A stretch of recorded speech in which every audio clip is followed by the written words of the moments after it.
Hello everyone, my name is Denise and today I'll be talking about narcissistic self-sufficiency. This is part 2 of the video. It is a massive topic, and after I made the last video I decided that the topic just keep rolling around in my head, and after some more observations and all that, I decided to give you a second part of the video. I think I don't know, maybe I'm suspicious or paranoid, but I think some of my clients actually watch these videos because they will come and try to tell me their own side of the story, which I've heard, and now I'm going to tell you guys without revealing any identities. Okay, some of them will say that it is not my fault that I became so self-sufficient. It is my parents, they scripted inside me that from young I need to learn how to fend for myself. You can't count on anyone. And some parents, they actually go through great pains to drum that in. For example, they might have all the available resources. They just don't want to give it to you because they say that you've got to be independent, you've got to fend for yourself. And we're not really talking about resources like financial resources. Like if you want to study a course overseas, a university, and what your parents don't want to support you. And also other resources like time and emotional support, or when you have children, child rearing support. You said it is not the grandparents' responsibility to look after children, which they are right. But of course, it's not a black and white thing, right? There will be circumstances that will mitigate it where it is actually good for the grandparents to be partially involved. But this kind of ultimate goal, like I'm trying to teach you to be independent, hence my selfishness is now justified. That's a very warped way of thinking, and it also leaves a very great deep hole and pain in the person receiving that scripting. So to reiterate, the message is you've got to fend for yourself. You can't count on anyone. And girl, I'm going to teach you that right now. When you need me the most, right? When you're being bullied in school, or when you didn't do well in school and you're feeling really bad about yourself, I'm not going to offer any support. I'll let you figure it out by yourself so that you can grow strong and independent, and you'll be self-sufficient. Then you'll become a true second generation of me. Which is that's why they say that I think it's almost 60% hereditary for narcissistic traits, because it's not really only nature but nurture. The parents actually teach that to their kids. Okay. With that said, I don't think it's ever healthy to coddle your children and to preempt their problems and dish out solutions beforehand. That's bad also. But it's also a very, what's that word? It's a very delicate balance between how much to help and how much to withhold so that they can figure it out themselves. So if you get that wrong, you might be sending the wrong message, like inadvertently teaching them that no one can be trusted. That leads to a very deep form of contempt for everyone else, and also a sense of resentment. Okay, so other presentations, I've heard this lately. One should always keep their hands in their own pants, something like that. It's quite funny. It's like a strange, short little aphorism talking about masturbation. It's quite funny. It's quite funny because it's like how warped have your moral values gone until that is your perception of what is virtuous. So that time we were discussing the topic of extramarital affairs. So the natural conclusion from that person was one should always keep their hands in their own pants. Okay, I mean, like we put on a scale of like what is more severe, right, in terms of mortal sins, like masturbation versus extramarital affairs. Of course, maybe masturbation is a bit lesser, right? But the problem with masturbation, it leads to also a form of self-sufficiency, and also a sense of resentment towards the vast population of the other sex that refuse to bond with you, something like that. And okay, I like to quote Dr. Andrew Huberman on this. Maybe I'll link the video later, you can watch. But how he said that like those people who watch a lot of pornography and masturbate, they are not necessarily increasing their sexual appetite, like in terms of wanting to bond with another human being.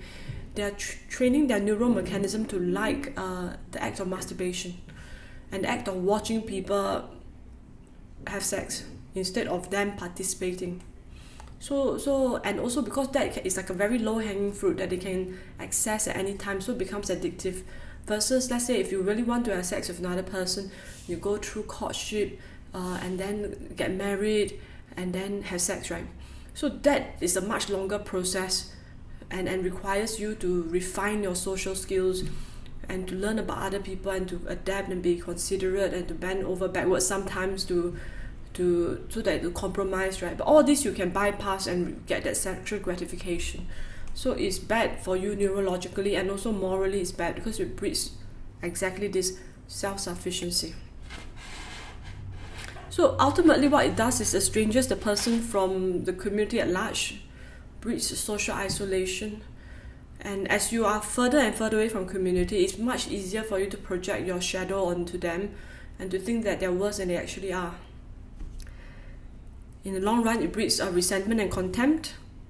And I think this self-sufficiency corresponds more to covert narcissism, because covert narcissists are more introverted as opposed to the grandiose narcissists who like to go out and interact, very extroverted.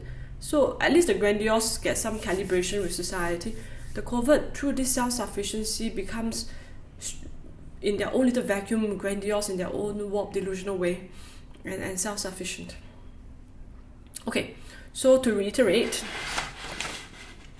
this self-sufficiency is inculcated mostly, a big part I believe is by parental scripting, by either being deliberately absent just to teach them self-sufficiency, or it's just a matter of chance, like too busy at work, hence unavailable and neglectful.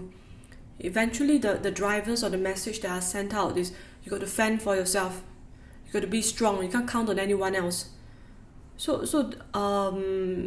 when how it presents, let's say when the person eventually grows up and gets married, it's like, they have problems, they don't want to share with their spouse, they don't want to have the intimate, vulnerable connection, they're self-sufficient.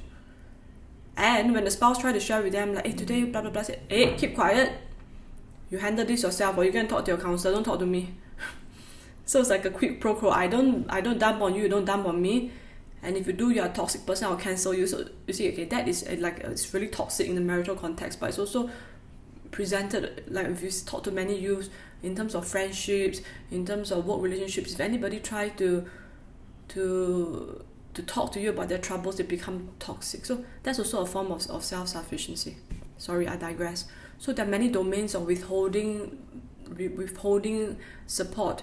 Can be financial, time, emotional support, child rearing support, and all of them are done under the virtuous guise of I'm trying to teach you self-sufficiency. It's actually good for you to learn how to be self-sufficient.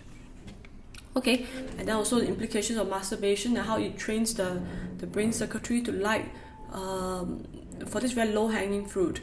So instead of having to go through the whole courtship and marriage process to enjoy sex, nowadays people can just watch pornography, masturbate and get that, and that does not actually train a social interaction, a bonding, a need for the bond.